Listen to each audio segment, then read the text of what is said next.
ordered and we're delivering.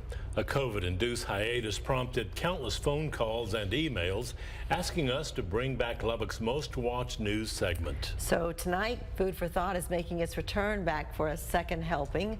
But before we dish out the good and the bad, we want to take you behind the scenes of an inspection so you'll understand what health inspectors are looking for. KCBD News Channel 11's Christy Harden joins us with the scoop. Christy? Karen and Everett, we get it. People want to know what's going on in the kitchen of their favorite restaurant. They want to know that their family is safe when dining out. But what exactly does it take to be a top performer? And what causes a restaurant to land at the bottom of the list? Well, we went to the experts to find out. Really, the inspection starts before we go into the kitchen. Nathan Cloper is an environmental specialist with the city of Lubbock. We followed along as he checked out the cleanliness of Clara Boya inside Doubletree. Usually we typically take a lap around the facility, looking for any buildup of any solid waste, possible grease leaks or anything from the grease trap. These are surprise inspections. No area is off limits. As soon as we walk into the kitchen, eyes everywhere. The inspection is thorough with nearly 50 areas of compliance, or what we think of as violations. Those are broken down into 3 categories. Each carries a different value. Priority items are worth 3 points, foundation items 2, and core items are 1. 3-point violations are typically your violations that directly pertain to food safety. You got your temperatures, your hand washing, your hot holds, your cold holds, making sure that everything's sanitized. Your 2-point violations are typically equipment and paperwork, and your 1-point violations are usually silly mistakes.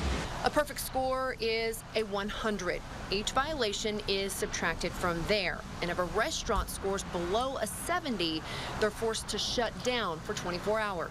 Nathan starts with a lap around, getting an overview before diving in. He first stops at the hand sink to wash his hands, an important part of a good kitchen operation. Hand washing is probably one of the most crucial procedures in a kitchen. Violations involving hand sinks and improper hand washing show up often on Food for Thought.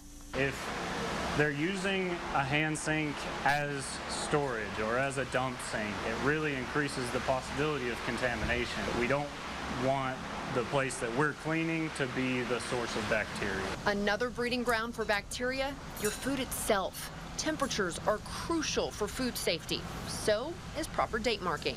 Proper date marking is just as important as keeping food on temperature.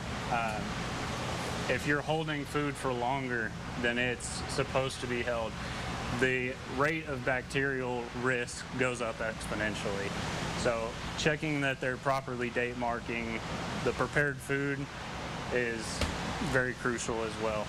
And as we check the coolers, we're checking the gaskets around the top, around the bottom, because if you've got a cooler that's got a shredded gasket, it's not going to hold temperature. And it's not just your food, from the ice machine to the wash. So everything in a kitchen must be washed, rinsed, and sanitized. Even down to the cuts in the cutting board, every area is checked. Let's go look at some coolers.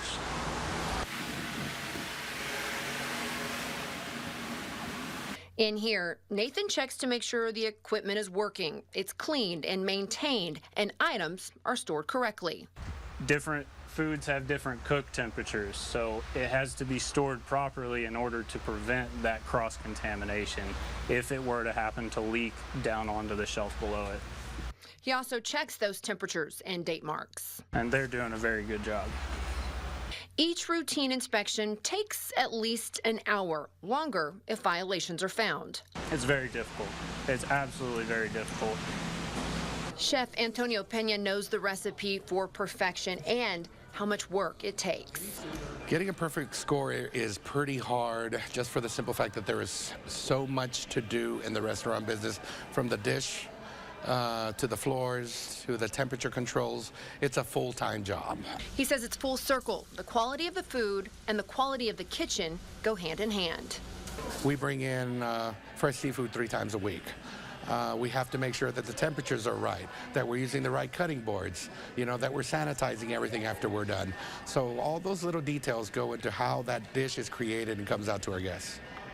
Now, that's just a quick glimpse into what goes into a health inspection. Karen and Abner, we'll see you next Thursday night as we dive into those reports and dish out the good and bad in your Food for Thought. Back to you.